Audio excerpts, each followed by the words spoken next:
আমাদের জীবনে অনেক ধরনের ব্যক্তি এসে থাকেন। কেউ কেউ আমাদের সাথে থেকে যান, কেউ আমাদের থেকে দূরে চলে যান। কেউ ভালো মানুষ হন, কেউ খারাপ মানুষ। কিন্তু আমরা সবসময় সেই সময়টাকে নিয়ে দুঃখ প্রকাশ করি যখন আমাদের জীবনে কোনো খারাপ ব্যক্তি প্রবেশ করেন।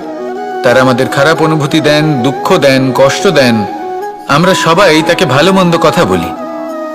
কিন্তু কেন?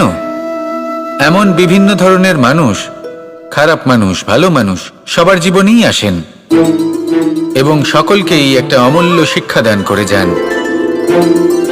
এবার আপনি নিজেই ভেবে দেখুন, জীবনে যখন প্রথমবার আপনি আগুন স্পর্শ করেছিলেন তখন আপনি একটা শিক্ষা লাভ করেছিলেন যে আমাকে আগুনের থেকে একটু দূরে থাকতে হবে। তারপর আস্তে আস্তে আপনি শিখলেন যে কিভাবে এই আগুনকে নিয়ন্ত্রণে রাখতে হবে। তারপর আপনি শিখলেন যে কিভাবে নিজের জীবনে তাকে প্রয়োগ করতে হবে, তা সে অন্ধকারে প্রকাশ লাভ করার জন্য হোক বা খাবার বানানোর জন্য।